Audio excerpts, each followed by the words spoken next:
Welcome to the highlight video of the webinar, The Patients Are the New Payers, presented by HealthMe. In this webinar, we'll hear from the healthcare experts Dr. Mark Plaster, Jonathan Wiik, Kim Marden, and Dr. Michael Havig. Let's begin. How is it that that patients are the new payers? Well, patients out-of-pocket healthcare spending in 2021 was $491 billion, and it's expected to be $800 billion by 26. Deductibles have been on the skyrocket trajectory, increasing 111% in the last decade. If you've got an $8,000 to $10,000 deductible on your insurance plan, that's not unusual. In order for you to spend that, you're going to be concerned about where that money goes. And so people are starting to shop around. There's digital technologies that help people to do that effectively. Any bit of healthcare that's shoppable, which is the vast majority of what we do in our offices, can be bundled in price. The patients could shop for their healthcare services much like they're shopping for anything online. They want easy to understand language. And right now, and more importantly, they want to know what they're paying for it with no surprises. The greater good is you're serving your community, getting those folks in who are now getting turned away and ending up in the emergency departments. And at the same time, you're generating revenue for your practice. Recently, within the past year, implementing price transparency. We did it because it was the right thing to do. Since we have implemented this, I'm actually shocked at how many patients actually come to us because we have our prices listed and it's very easy for them to use. But now with the No Surprises Act, it's law. It's federal law, in fact, that CMS has codified the patient expectations that there will be no surprises. Let's hear more from Jonathan Wiik, author of the book, Healthcare Revolution, The Patient is the New Payer. The uninsured rate is on the rise for the first time since the ACA came about. About 1 in 4 Americans are in a high deductible health plan. Federal Reserve says that only about 40% of the country has $400 around to cover emergency expenses, the refrigerator going out, your water heater, and unfortunately, most medical things are a surprise. Patients owe about a third of their bill these days. About 1 in 10 people can't have a bill they'll never pay. 1 in 5 have a bill that they have to pay over time, and 1 in 4 have a bill that's unpaid. It's sitting around right now. And I guarantee those that are listening on the phone, you probably have a healthcare bill. And what I always say, there's 3 things that are common about that bill. It's sitting next to wherever you charge your phone. It's paper. And you're hoping another one comes that makes the number smaller. And that has been the case of every single bill you've ever gotten. And it's the only industry where those types of things happen. The out-of-pocket spend was just under $500 billion, and it's projected to be $800 billion in 2026. About a quarter of that ends up being never paid. It's scary to see that about 2/3 of the country, 71%, have bills that are more than $10,000 that are out there. And people have this false sense of security because they have a high deductible plan. They don't know what things cost. Healthcare is very expensive these days. And I would argue they also don't have a tool to look at what things cost and help navigate that. And you'll hear from some of my colleagues on the panel about how well these tools can help an organization help a patient understand their costs as they move forward. It's very easy to shop for everything else but healthcare.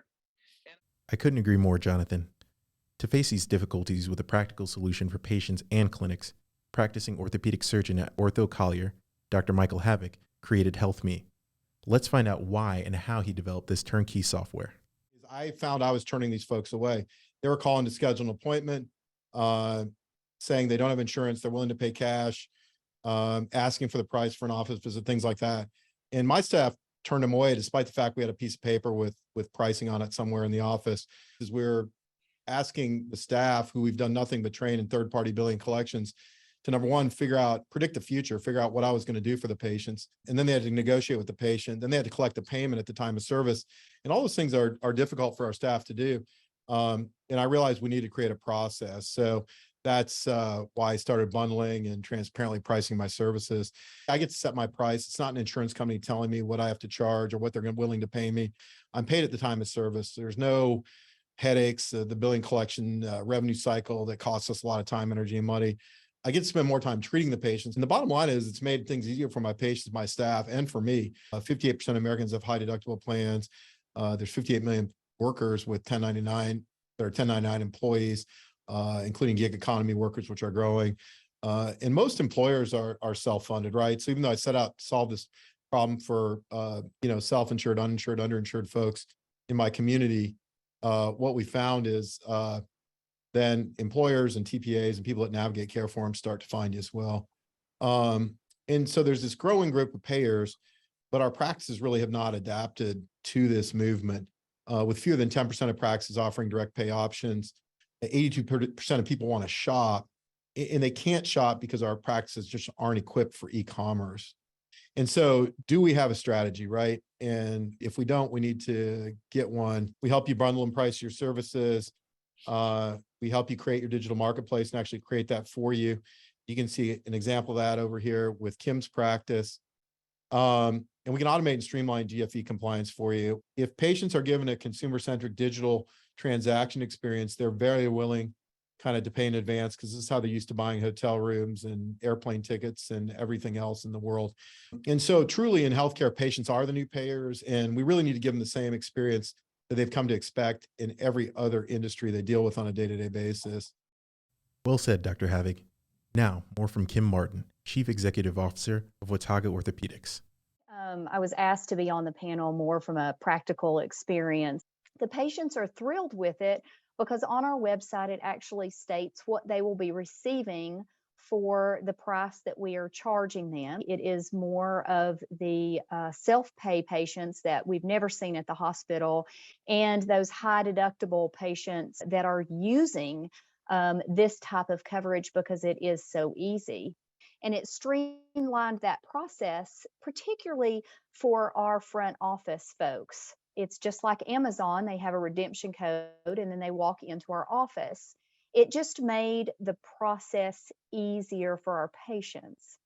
Getting the website up and getting the payments and understanding how you're going to post those is not the difficult part of this process. We've just been beat into insurance normalism for the last few years that we don't know anything different. So the process is very, very easy once you get that verbiage and once you set your pricing.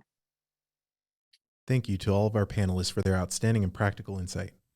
For more information on this webinar and for questions about implementing HealthMe as your direct pay solution, please reach out to support@healthmedocs.com.